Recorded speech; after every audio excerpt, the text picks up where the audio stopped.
away and maybe be promoted to the Kenyan Premier League come next season. We have the likes of Wazito, who won big yesterday against Green Commandos. It was Wazito with a 6-0 victory. Ushuru against St. Joseph's. It was Ushuru who got maximum points, 2-1. Bidco against Modern Coast.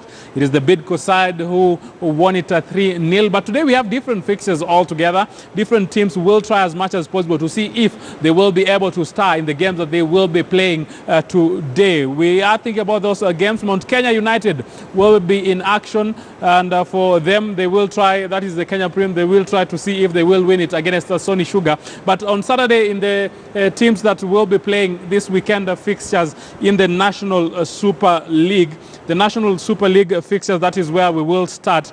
FC Talanta will be playing against Nairobi City Stars. Thika United will be in action, and for Thika United they will be playing against Kibera Black Stars. Eldoret Youth will also be in action. For Eldoret Youth, they have a game against the Kenya Police side. Shabana will also be in action against Fortune Sacco. So those are some of the fixtures that we will be having in the National Super League. Yes, here they are. FC Talanta against Nairobi City Stars. Thika United against Kibera Black Stars. Eldoret Youth will be playing against Kenya Police. Nairobi Steamer will be in action against Kangemi All Stars, while Shabana, they have a date against Fortune Sacco. For Shabana, they started the league on a positive note, but things seems not to be going the way they expected them to.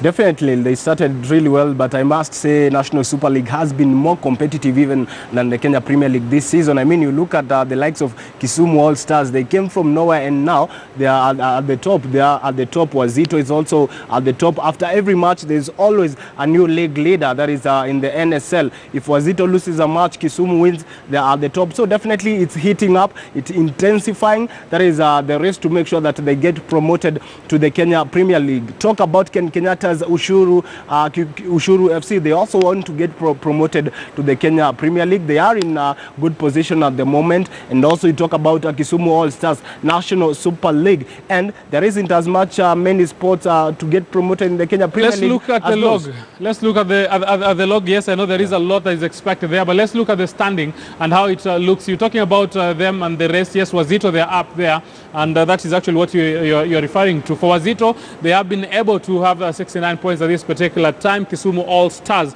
also a side that has been able to show the world and also the Kenyans that they can also play some beautiful football on position 2. Nairobi Steamer, Ushuru, and the Kenya Police, they follow suit. But for Green Commandos, a side that have not had the best of outings this time out, and also Kangemi All Stars, Migori Youth, they are the side that are on the other side of this log. For them, the season has not been all merry for them. It's been a struggle plus more struggle, and they also are looking at that relegation reality. They might not be playing in the National Super League come next campaign. Yes, now let's talk about the thing that a lot of people have been waiting to hear, and that is the Harambee Stars squad that is bound to go to Africa Cup of Nations. Sebastian Minya actually came out with a squad of 30 players, and those are the players. For him, he's saying, I'm starting with this log of 30. He will trim that squad to 26, and after 26, he will trim the squad to the final 23. This is the goalkeeping department and how it looks. So Patrick Metasi, he has been having an impressive campaign in St. George's. Farouk Shikalo from Bandari. A lot of questions about the two goalkeepers, and that is John Oyemba and Brian Bwire. The coach is saying that it is a decision that he will support all the way for having two players coming from the same club amongst the 30 men that he selected to do duty for the country.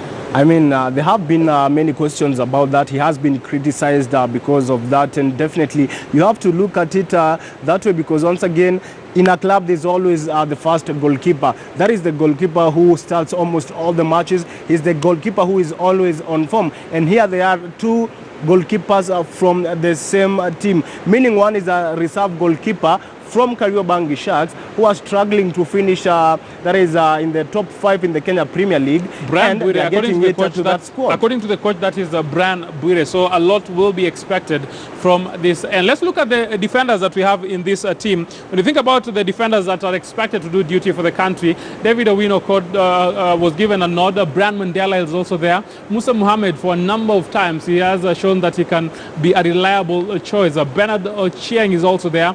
And Joseph Okumu. Cheche is out of this lineup. A lot of questions. And also Harun Shakava is also missing in action. A lot of questions have been asked, but people will say the likes of Philemon Otieno, Abu Dumar, Eric Ouma and Josh, they will replace him, and maybe we will not even note that Cheche is missing in action, and also Harun Shakava. Definitely, you look at Cheche and you realize that he hasn't been playing competitive football for some time before he joined FC Leopards for a shorter-term contract, and maybe that's one of the reasons why the coach didn't select him in his team. Maybe he wasn't fit enough, but even if he was fit enough, looking at those kind of defenders you're looking there, the right of Joash Onyango, do you really think that Cheche would have made it to the defenders list? And that is a question that Sebastian Minye will be answering in a few, because he has a lot of answers and he's saying he knows why he opted not to have those players in his lineup. Let's look at the midfield. But when you think about this midfield, it's also a very, very packed midfield. Victor Wanyama is there. Ismail Gonzalez, he plays camp football. He's also there. Anthony Akumu is also there. Dennis Othiambo is also in that lineup. Cliff Nyakea is also here. Josh Omolo, Francis Kahata. He has had quite an impressive campaign. Paul Were, Eric Yohana. What do you take in the tactician's pick of the coaches of the midfield that will be doing duty for this country? Definitely, it is a good and talented midfield right there. They have some really good midfielders and experienced midfielders. We talk about the likes of Francis Kahata. Those are the kind of players that can create those chances needed to make sure that we capitalize on them and get the goals. They are good. Also, Kahata is a good assist. He can provide some really good assists. So, looking at the midfield, it's quite okay. But the problem will be picking in the starting 11, picking the midfielders that will start right there, because you look at all these midfielders, they are really good midfielders. Talk about Ayub Timbe. Yes, quite an impressive lineup there. But also the striking department. It is a department that has elicited a lot of talks here in the country. Michael Olunga, Masud Juma, Christopher Mbamba, a midfielder for that matter. But we also have Piston Mutamba, Alan Wanga, making into this squad, and also even Isuza getting the nod. In your general assessment, this is a team that has quite a number of options in the striking department, but a lot of talk is about why Jesse Were is not in this lineup, and we'll hear exactly why the tactician said. Definitely, you look at that squad, and as a Kenyan, you have to ask yourself, why is it that Zesco United star striker, that is Zambia's best striker last season, isn't in that squad? But Minye had his own reasons, but definitely we needed that experience, because once again, it's not just about scoring goals, it's about experience. You look at Giroud, Olivier Giroud, he was in that France squad that played in the World Cup. It's not because he was scoring a lot of goals, but he has that experience needed to frustrate the defenders and maybe create a chance for someone else. But also looking at the forwards, Moses, you can ask yourself, Yvonne Isuza is a midfielder for when he plays at FC Leopards. Why is it that he's forward in this squad? I mean, the tactician, with his choices, and he supports his decision, and he's saying these critics, he's saying that in the country we have more than 30 million coaches. One of him seems to be here. He's asking the question that the coach has answers. But we'll listen to the tactician. But let's just look at the different sentiments that other people are saying in regards to the selection of these teams. So people went to social media. He's among the guys who have been having some different sentiments. Here, Kevin Nganda is saying the Harambee Star selection is a job reserved for the head coach. So why is it trending when we all know those raising objections are Arsenal fans? Why does Emery stick to that helpless and clueless Guendouzi? A fan there with his own opinion. Another one here is saying, looks like you guys know more than Minye. Do you know more than Minye? Maybe, you never know. Let's just sample some of the things, because a lot of critics have come out and they have their different opinions in regards to this selection. Maina Wambui is saying there is no opportunity to make AFCON about the country, but Nick Mwendo, Football Kenya Federation and Harambee Stars want to make it about Kariobangi Sharks. Why can't we just do the right thing once for football? 18 teams, but 2 goalkeepers from one team in both AFCON and CHAN. This is a football fan with his own assessment, with his own take. Let's look at another one here. Brian Watanga is saying Harambee Stars or something does not add up in this. I guess cronyism is still rife in Kenyan football. This does not reflect the true talent available.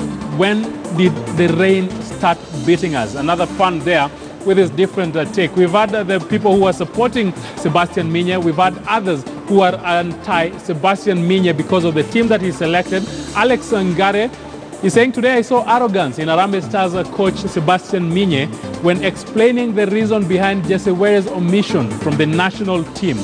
A coach should encourage a player and not discourage a player. Different sentiments are there from the people who are talking about Harambee Stars selection. Another one here, Sebastian Minye doesn't have to explain his first team list. He is the coach, we gave him the job, and he has coached the team to AFCON with or without Jesse Were.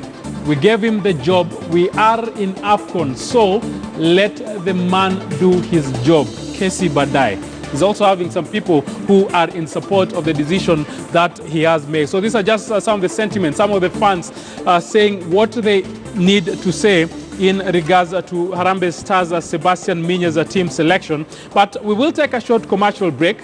When we come back, we'll listen from Sebastian Minye. Why did he select the players that he did select? Why at the same time are we not having Jesse Were in this team? He is saying in black and white, he is not good.